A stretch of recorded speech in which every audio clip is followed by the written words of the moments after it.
կատարել հետազոտական աշխատանք ընդլայնել գիտելիքները։ Դասը ուզում եմ սկսել բուս մեթոդով, երբ որ մենք արդեն նպատակ մեր առջև դրեցինք ինչպես սկսել աշխատանքը, ուզում եմ գիտեմ փուլում երեխաներին հարցնել, թե իրենք ինչ գիտեին երեխաների սկզբնական փուլում Թումանյանի մասին։ Ահա, կաններ եմ տղան։ Շատապես էլ ինչ գիտեինք հիմա։ Ահա։ Ես գիտեի, որ միայն Թումանյանը գրել է փոքրիկների համար։ Շատապես իսկ Արամ Խաչատրյանի մասին ինչ գիտեին երեխաները։ Ահա։ Ես գիտեի, որ Արամ Խաչատրյանը գրել է միայն Կայանե բաներ։ Միայն Կայանե բաներն է գրել։ Մարտիրոս Սարյանի մեծ անվարպետի մասին ինչ գիտեին Յուրի։ Իսկ ես գիտեի միայն Հայաստան կտավի մասին։ Միայն Հայաստան կտավի մասին գիտեի։ Հաջորդ փուլում երեխաներ մենք հասկացանք, որ շատ փոքրիկ տեղեկություններ գիտենք մեր մեծանուն մեծերի մասին։ Հիմա ուզում ենք իմանալ ինչ երեխաներ, ինչը մեզ դրդեց այս հետազոտական աշխատանքը կատարել։ Ինչ ենք ուզում իմանալ, հանրային։ Մենք բոլորը ուզում ենք, որ նրանց մասին ավելին իմանայինք, շատապես։ Իսկ սովորեցինք մենք դասի անդրադարձի ժամանակ կանրադառնալ։ Ուզում ներկայացնել օրվա դասի պլանը, որը ներկայացրել եմ Padlet առցանց գրատախտակով, որտեղ ներկայացված են դասի բոլոր փուլերը։ Ես կհնչեցնեմ նպատակները եւ այն դաշնարդյունքները, որոնց պետք է մենք վերջում հասնենք։ Ձևավորել պատկերացումներ նշանավոր հայ մարդկանց մասին, ձևավորել կարծիք նշանավոր լինելու եւ դրան հասնելու մասին, ձևավորել մտքերը պարզ ու անպաշտպան ներկայացնելու կարողություն, զարգացնել խմբային հետազոտական աշխատանք իրականացնելու կարողություն։ Իսկ վերջնարդյունքները նաեւ ընդդիմներն են ներկայացված կրթական զարգացում եւ դաստիարակչական եւ վերջնարդյունքները թվային տեխնոլոգիաների կիրառմամբ ներկայացնել խմբի աշխատանքները, վերլուծելով աշխատանքի արդյունքը եւ կատարման ընթացքը, խումբը կարողանա վերլուծել իր կատարած աշխատանքները, գաղափարները, հաստատելու համար դրանով խոսքի նկարագրական ոճը կիրառել։ Ըստ այդմ կիրառվող նյութերը, որոնք մեզ անհրաժեշտ են դասի ժամանակ, պաստառներ, ունենք նաեւ դասի պլանի ներկայացումը ԴՀԿ գործիքով, ունենք նաև դասի ներկայացումը, որը խմբային հետազոտական աշխատանքի ողջ ընթացքը կնկարագրենք Canva առցանց գրատախտակի միջոցով։ Здравствуйте! Здравствуйте! Уратимов, знаешь ли ты, что ты находишься в Армении, в армянской школе? Да, знаю. Наш государственный язык армянский. Мы общаемся и учимся на армянском языке. Я попрошу тебя продолжать общаться с нами на чистом армянском языке. Բարև ձեզ։ Մի զարմացեք, սիրելի այսօր։ Այո, ես հասկանում եմ եւ կարող եմ նշել։ Նշեմ, որի մասին պատմասեք եք։ Որի միլիարդ դուք գիտեք թե ով է գրել։ Ալեքսեյ Տոլստոյը։ Դե որ այդ խոսելացին գիտեք, երբ է որտեղ է դա, որ պատմասեք եք։ 1935 թվականին Ջեքլետն ավարտվել է 1935 թվականի օգոստոսին Ջեքլետն ավարտվել է եւ զուգահեռավորված մաս տպագրելով թվարաշ տեղավորակարգերում, իսկ 1996 թվականին ես նայել առանձին Նշել նաև, որ մինչև 1996 թվական Ջեքլետը հրատարակվել է 152 անգամ և թարգմանվել 47 լեզվով, ընդ որում նաև հայերեն, ընդհանուր տպականները կազմել է 14997 լեզուներով։ Այո, ես դա եմ պատճառը, ես իմ մասին եկեղեցի միջոցով աշխարհի դասխոս նայեցի եւ սովորել այս լեզուները։ Եվ արդյունքում իրապետում եմ նաև հայերենը։ Շատ լավ, Ուրատինո, որ դու այդքան խելացի ես եւ հայտնվել ես մեր դասարանում։ Գիտես պատճառն ինչու ես հայտնվել մեր դասարանում։ Քանի որ այս ուսումը շատ եմ լսել Հայաստանի մասին, ու մի օր կարծես բացայրել է ոսկե բանտերստացնիկը, եւ ասել ներկա ժամանակներ, փոսեցի ես գուտի հաղթական Հայաստանի մասին դատողություններ որը։ Եվ հանկարծ նորից Հայաստան, Սամբարան մացի, տերևից։ Այն շատ է։ Քանի որ բոլորը գիտեք, որ ես չափից դուրս շատիկ եմ, որ չեցնում նախադական ոսկե բանել բացել Հայաստանի բյուր լրջերեքների, եկատային դրները։ Բայց իդեալisesti չստացվեց։ Ուղարկելների շփում այդպես ես դրոցում եւ ձեր դասերում։ Ես չգիտեմ թե ինչ կստանամ։ Սերի Բրատինը դիշատի շտարեն երկի ժամանակին այս հայտնվել։ Մեզ մոտեցել անխափան դասը, որի շրջանակներում մենք ներկայացրել ենք մեր կատարած հետազոտական աշխատանքները եւ միասին բացահայտել ենք Հայաստանի բյուր լրջերեքները։ Սիրով Ուրատինո, քեզ հրավիրում ենք, որ խմբում որտեղ ցանկանաց ներկայացնել, նստի եւ համակ ուշադրությամբ լսի վարչահայտություն։ Չարես։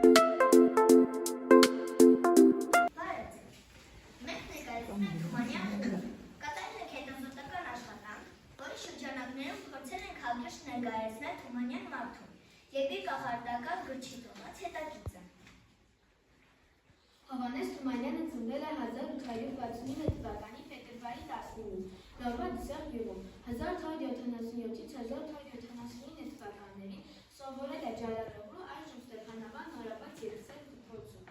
Թումանյանը խոր նկատմամբ խոր հարկավ ուսեր է դասել։ Թումանյանը իր խորելով գրել է։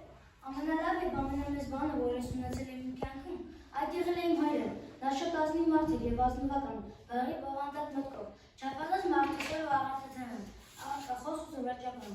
սակայն միշտ ուներ մի խոր լրջություն։ Թումանյանի մայրը Սոնան ծագել է Լսեղի Քոչարյանների տոհմից։ Հայրը եւ պապը տոհմական հովիվներ են եղել եւ իրենց ամբողջ կյանքն անցկացրել են Սարերում։ Բանաստեղծն այսպես է բնութագրել իր մորը։ Մեծ բախտ է, լավ ծնողներ ունենալ, իմանալան լավ մեր, մայրն ամեն ինչ է, իմ մայրը Սարի բախտ է, երեքերով շատ գեղեցիկ Սարմանյան է, առողջ եւ տաք սրտի տեր, եւ ինչ-որ Սարի բան կա, այդ միշտ նրանից է։ Անկարելի է մոռանալ, թե ինչպես էր փայփայում գրադարանը, երբ դեռ նա էր ամուսնացել, շարունակ նրբերքեր էր անում, թեև փողը պակասություն ուներ։ Հիշում եմ, ինչ դժվարությամբ էր ճարում լուսացափայի համարները, ամեն մի համարը 5 ռուբլով, դա ինձ բացակայելիս նամակներում գրում էր, լավ նայել երեխաներին և գրադարանից, հիշում էր բանաստեղծի կինը, Օլգա Թումանյան։ Ես Արամ Խաչատրյան խմբի ավագն եմ։ Մենք ևս իրականացրել ենք հետազոտական աշխատանք, որի շրջանակներում այցելել ենք Արամ Խաչատրյանի Երևանի տուն-թանգարան և կողորձել քաղաքը Վարշավցի ներկայացնել մեծ կոմպոզիտորի հեքիաթային երաժշտության հոգեբանային երևույթները։ Արամ Խաչատրյանը ծնվել է 1903 թվականի հունիսի 6-ին Թիֆլիսում, ներկայումս Թբիլիսի, Վրաստան։ Որոշ աղբյուրներ որպես ծննդավայր հիշատակում են Թբիլիսի մոտ գտնվող Կոջորի արվազանը։ Արամ Խաչատրյանի ծնողները եղել են Նինաուց Կողթան գավառից էին, որը Մովսես օրինակին գովերքել էր որպես երգիչ երաժշտների հայրենիք։ Եղբայրները նույնպես շնորհալի էին։ Սուրեն Խաչատրյանը Մոսկվայում թատերական մեծ գործիչ դարձավ։ Լևոնը լավ բարիտոն էր և հայտնի երգիչ դարձավ։ Վաղինակը հաճախ է հանդես գալիս սիոմական ներկայացումներին։ Ապագա կոմպոզիտորը նախ ուսանում է Ալեքսանդր Արգուսյան Դոնգորկովայի բաժանում, որտեղ նրան ամենից շատ գրավում էր Ղազարով Սաղանի որդի Մուշեղ Աղայանի վարած երգի դասերը։ Արամ Խաչատրյանը երաժշտական նոտաներ սովորել է 15 տարեկանում։ Եվ անգամ մեծ եղել է երաժշտական նոտաների հանդեպ, որ նա նշանալու նոտաների միջոցով գրել է Լիադո։ 1928 թվականին Ալժանը ճանաչված նվաստակետ Սուրեն Խաչատրյանը կրծել եղբորը տանում է Մոսկվա, ուսում ստանալու։ Պատանի Արամ Խաչատրյանի ընտանիքը թողնելով ամբողջ իր ունեցվածքը գաղթում է Եկատերինոդար Կրասնոդար Խաչատրյանի մեծ եղբոր մոտ։ Սակայն թուրքական զորքերը չեն ներխուժում Թիֆլիս եւ Խաչատրյանի ընտանիքը վերադառնում է տուն։ Խաչատրյանի աշխատանքները ընդգրկում են բալետներ, սիմֆոնիաներ, կոնցերտներ, ֆիլմերի երաժշտություններ, գրել է 3 սիմֆոնիա։ Խաչատրյանը միջազգային ճանաչում ստացել է իր բալետային երաժշտությամբ, նրա երկրորդ բալետը Գայանան է։ Գայանայի Սպարտակ բալետները ճանաչվել են Արամ Խաչատրյանի ամենալավ ստեղծագործություններ։ Սպարտակը ճանաչվեց այն ժամանակ, երբ 1970-ականներին BBC հեռուստաալիքը օգտագործեց այն հեռուստաալիքի կողմից նկարվող դրամայի սերիայում։ Նա նաև գրել է 3 կոնցերտ՝ դաշնամուրի կոնցերտ, ջութակի կոնցերտ, թավջութակի կոնցերտ։ Նա ստեղծել է մոտ 25 ֆիլմերի ռեժիսուր, այդ թվում Պեպոն հայկական առաջին հնչյունային ֆիլմի համար։ Եվ հղումը տեղադրված է, կարող են YouTube-յան ալիք գնալ այստեղ, հղումով անցնել եւ QR կոդ է տեղադրված, կարող են կապակոդաբել եւ անմիջապես այդ հատվածը լսել։ Երևանի օպերայի ֆիլհարմոնիկ դահլիճը սկսած է 1978 թվականից անվանում էր Արամ Խաչատրյանի անվան մեծ համերգասրահ։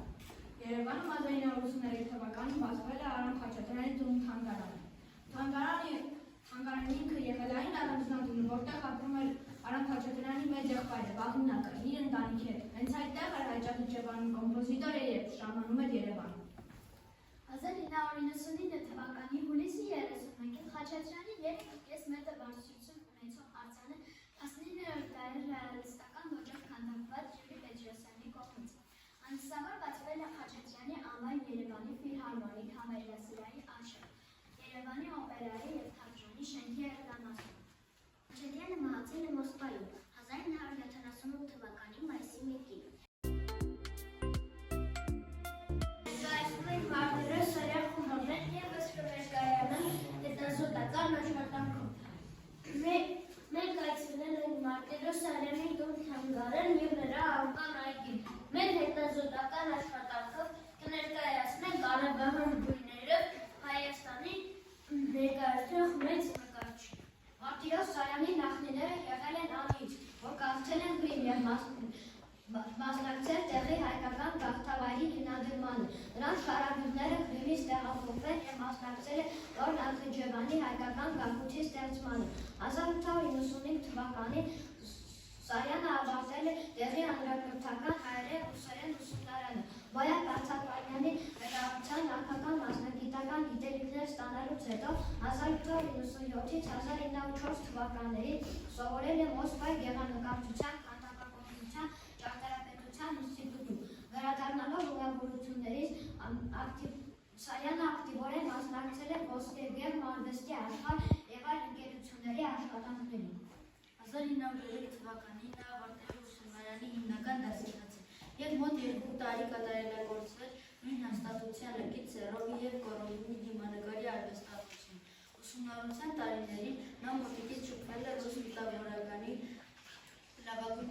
ներկայացուցիչների շատերի հետ, որը զգալի նշանակություն է ունեցել նրա առաջադեմ մտավորականի արվեստագետի դիրքորոշման մեջ։ 1915 թվականին մեծ և ռազմի օրերից Սարյանը աշխատել է հայերին օգնող Մոսկովյան կոմիտեում։ Այցելել է էջմիածին հալածական գաղթականներին օգնություն ցույց տալու համար Հովհաննես Թումանյանի, Մովսեփյանի և հայ այլ մտավորականների հետ։ Սարյանը ստեղծել է լուսանկարներ, բնանկարներ, նատյուրմորտներ, պանոներ, ձևավորել գրքեր, կատարել բեմանկարչական գործը նրա համար չեն եղել կարևոր։ Ու երկրորդական դարեր։ Գեղարվեստական որակը նկարչի համար դասել է հիմնական։ Այդ ինչպես ասացին, բազմաբովանդակ է ստեղծագործել և իր ոչ ստեղծագործական ընթացքը բաժանվել է 3 հիմնական փուլերի։ Առաջին փուլի նա նկարել է բացառապես ջրաներկով,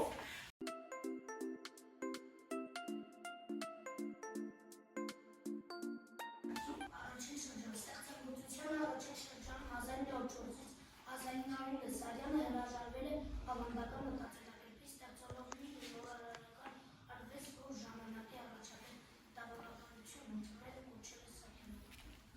նշեմ նաև, որ առաջին փուլը նաև անվանել է հենց ինքը Սարյանը հեքիաթներ և երազներ, տեսնում եք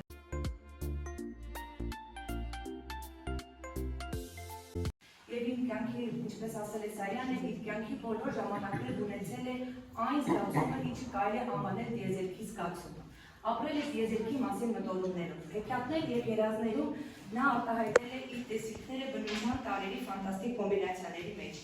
Հիշել է իր բանահյուսությունը, ինչքան տիեզերական, անհուն ու միաժամանակ պարզ է մանկական երևակայությամբ ներծծված։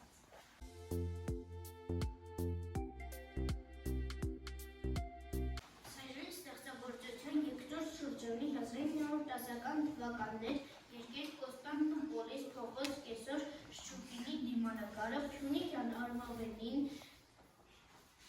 եգիպտական գիշեր, բանալիներ, Լևոնյան, պարսկական նատյուրմորտ, քաղաքիկի ծաղիկներ, Ծատուրյան, ծաղիկներ, դաշտային ծաղիկներ, ի տարբերություն հեքիաթներ և երազներ թեմատիկայի ֆանտաստիկ չեն։ Ներկայացրեք ձեր համայն հետազոտական աշխատանքի բնութագրիչները, Վարիջան։ Ասենք համագործակցել միմյանց հետ, կարողացանք ինքնուրույն հետազոտական աշխատանք կատարել, բացահայտեցին մեր հայ մեծաբան։ Իսկ մեր դասարանի Սիման, խնդրեմ Սիմային, Սիման ևս հաճախում է նկարչական խմբակ և ոգևորված այդ ամեն ինչով որոշեց ինքն իր խմբակում ստեղծագործել և ներկայացնել մեծն վարպետի Հայաստան նկարը։ Կարող ենք հղումով անցնել դեպի գնալ YouTube-յան ալիք, այնտեղ տեսնեն իր աշխատանքը կամ QR կոդը ապակոդավորել, ուզեի անպայման տեսնենք այդ տեսանյութը։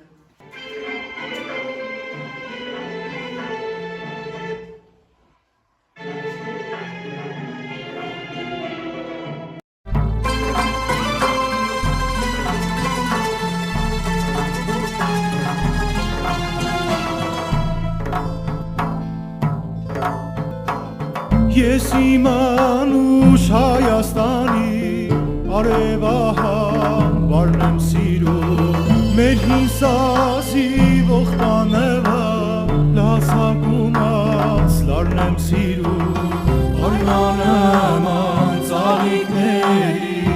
Վարդերի բույրը վարման Ունայիյան աղջիկների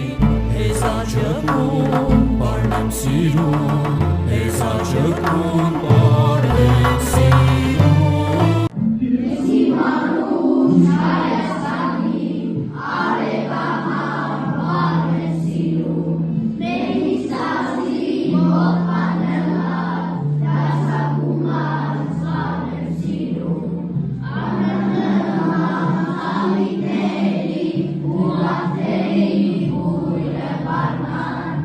Պետք է մենք կատարենք եզրակացություններ, խնդրեմ յուրաքանչյուր խմբից մեկական աշակերտ ներկայանա եւ կատարենք խմբային հետազոտական աշխատանքի եզրակացությունները։ Ասել թե Հայաստանն ինքնին հրաշալիքների ամբողջություն է, նշանակում է ոչինչ չասել։ Ինչպես մեր դասագրքի հերոսները հասկացան, որ հայ ամեր, այն էլ հայի ապագան կերտող մատաղսերնդի լավագույն մրցանակը ազգային արժեքներին դրամետելն է մեր մեծերին ճանաչելը։ Մենք էլ մեր կատարած հետազոտական ինքնուրույն աշխատանքի ընթացքում հասկացանք, որ մեր մեծերը մեր անցյալը ամու հիմքի վրա են բանել։ Ապագայի համար ստեղծելով գիտելիք հաշատ ազգային արժեքներով լի ընթացք։ Նրանք միշտ մեզ հետ են, քանի դեռ ես, դու, մենք կապրենք Հովհաննես Թումանյանի ստեղծագործություններով ներշնչված, Արամ Խաչատրյանի երաժշտության ելևէջրերով արտացած, Մարտիրոս Սարյանի վառ ներկապնակի գույներով հիմնավորված կյանքով։ Մենք պատրաստել ենք փոքրիկ բուկլետներ, որտեղ ներկայացված է այն ամենը, ինչ մենք հետազոտել ենք։ Սա ցույց կլինի նրանց համար, ովքեր բուրացինայի նման կցանկանան ճանաչել Հայաստանը։ Բուկլետները սովորական բուկլետ չէ։ Օրինակ, եթե օտար ազգի մարդը ուզենա իմանալ ու երբ չհասկանա մեր հայերեն լեզուն, կարող է QR կոդը ապակոդավորել և ծանոթանալ ողջ դասի ընթացքում։ Շատ խնդրեմ հաջողեք բուկլետները երեխաներ ուսուցիչներին։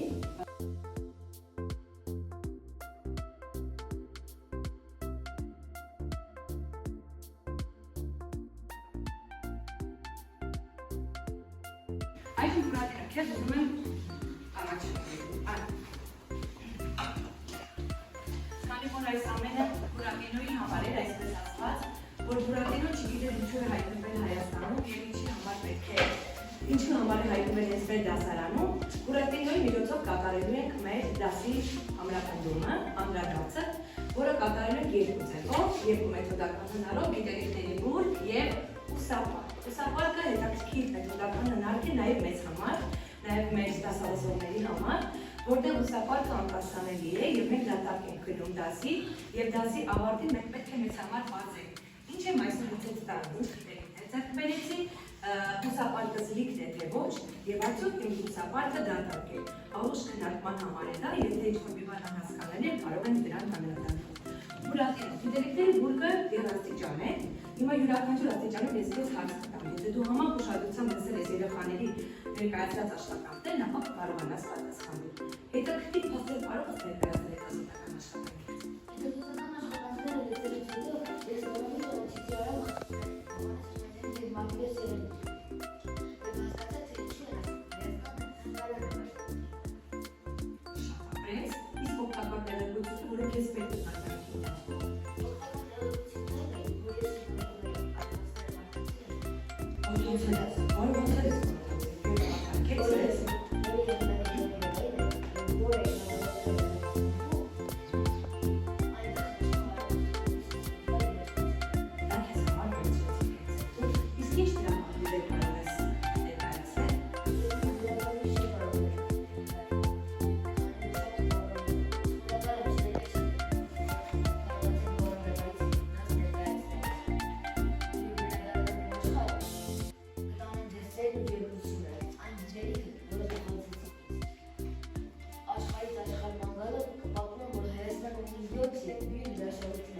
Նաև ուզում եմ ասել, որ այս մեթոդական հնարների, որ մենք անդրադարձանք, դրանով ապահովեցինք դասի սկզբում գործած մեթոդական հնարի երրորդ կետի սովորեցինք։ Կարծում եմ բոլորս էլ սովորեցինք, ինչպես նաև երեխաները, եւ անհնար է մեկ դասի ընթացքում կամ կար ժամանակի ընթացքում ամբողջությամբ ճանաչել մեր մեծ ականավոր գործիչներին, որքան ապրենք, այնքան կարող են սովորել եւ բացահայտել ամբողջը։ Դասի ավարտը նաեւ ներկայացնում ենք քույզիս առցանց գործիքով։ Հրապարակում անդրադարձը կատարել է քույզիս առցանց գործիքով։ Ինչպես գիտեն, քույզիս կարող են գործել 3 ձևով՝ հղմամբ, կոդով եւ ապա կոդավորելով QR կոդը։ 1-2 երեխա խնդրում եմ թող գան, ապա կոդավորեն, մոտեցեք եւ